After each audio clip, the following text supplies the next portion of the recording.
Hello, this is a century of change in Berlin.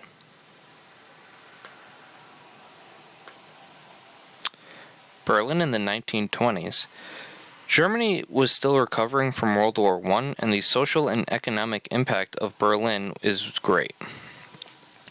Berlin is the largest city in Germany, so the people were impacted by a food shortage, and many of them were starving. Hyperinflation caused a massive class disparity that is later used by politicians. There were people waiting in soup lines in the top photo here. And then there are also people celebrating global success here. But all of the success would come to an end when the US market crashed, setting off a global market depression. Berlin in the 1930s. After the 1929 global market crash, almost everyone in Berlin was poor, and the unemployment rate was at a record high. This allowed a young political figure known as Adolf Hitler to rise to power, and he gained popularity very quickly. The people of Berlin wanted to regain the old power that they used to have, and the words of Hitler were the things they were waiting for. But the things would not be as they were, told as Hitler would annex Austria and later on invade Poland starting World War II and making Berlin the epicenter of the Nazi army. Berlin in the 1940s. Berlin was the control center for the Nazi army and was heavily attacked because of it. There were bombing raids on the city that killed thousands and destroyed most of the city. The Nazi Party of Germany kept a strong grip on the people of Berlin by having parades and speeches to spread propaganda. The people of Berlin thought to believe that they were in the right of the extermination of millions of people for the expansion of Germany. They believed that the Nazi Party will rule for 1,000 years, and they had their kids put into Hitler Youth programs, which made them into technically Nazi Boy Scouts, and then they would later on spread the propaganda to their kids and other children. Berlin in the 1950s. Berlin was rebuilding after World War II and all the bombings that happened there. Many countries came together to help the people of Berlin rebuild because Germany was forced into an economic decline by many sanctions, and people thought that the citizens of Berlin shouldn't suffer because of it. The USSR was shutting off all forms of transportation and import into Eastern Berlin in order to take over. But later on, the US helped the people by airdropping many supplies to them, and the USSR did not like that. So then that started the Cold War between the USSR and the US. Berlin in the 1960s and 70s was kind of at a standpoint between the USSR and the US. To gain more control over the people, the USSR erected the Berlin Wall, that they will be able to keep the people of Eastern Berlin in their control. Eastern Berlin became the center for the Soviet control over all Eastern Europe communist countries. Western Berlin was under German rule and was allowed to practice capitalism, which was thriving because of the manufacturing industry left over by the war. Western Berlin was completely separate from Eastern Berlin.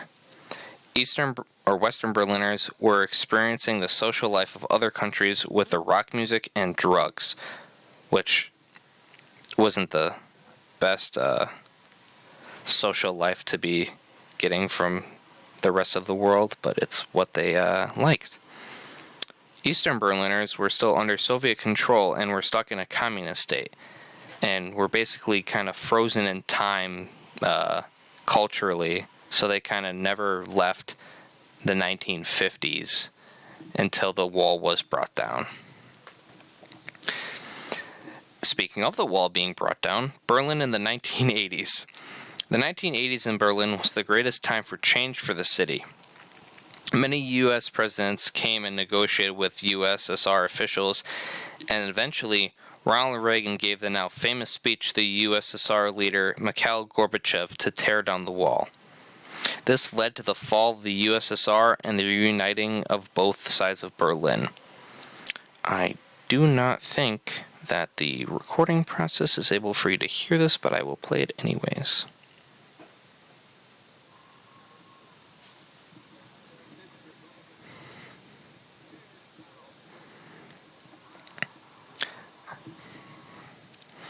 And to explain the video more, he basically went to Berlin and he was talking to the people and giving this big speech to basically ask the, it was more of a demand because the USSR at that time was at a really economic downfall because communism wasn't working. And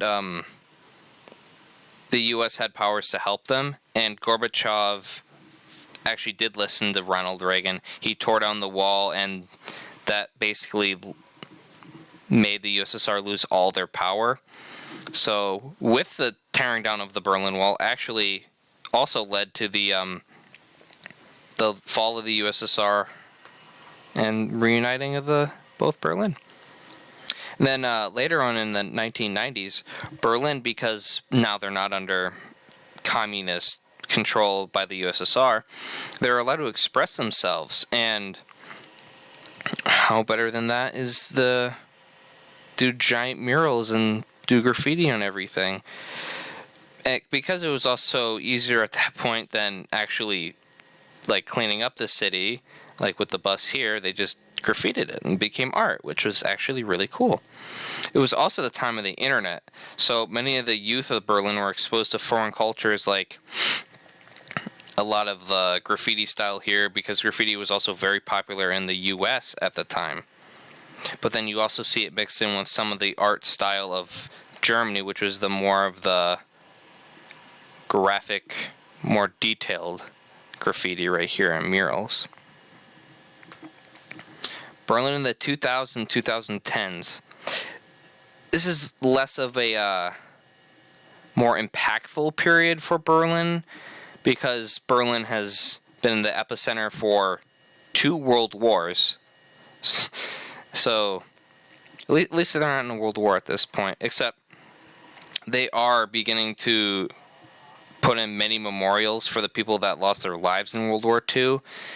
And most of the time, a country, if they put up a memorial, it's for their own people. But a lot of the ones that are erected in Berlin are about the Jewish people that were killed in the concentration camps from the Nazi Party. There are also many museums that were put up to help teach the people of Berlin about the past and how it has changed over the many years. And then that brings us up to 2020 to present. Except because this is only a 2-year span, there really hasn't been that much to happen in Berlin, except that they were shut down like the rest of the world due to the pandemic, and except they were also one of the major leaders in the stopping of spreading of the COVID-19 variants and all the many variants. And they have a new prime minister. It's another fun fact.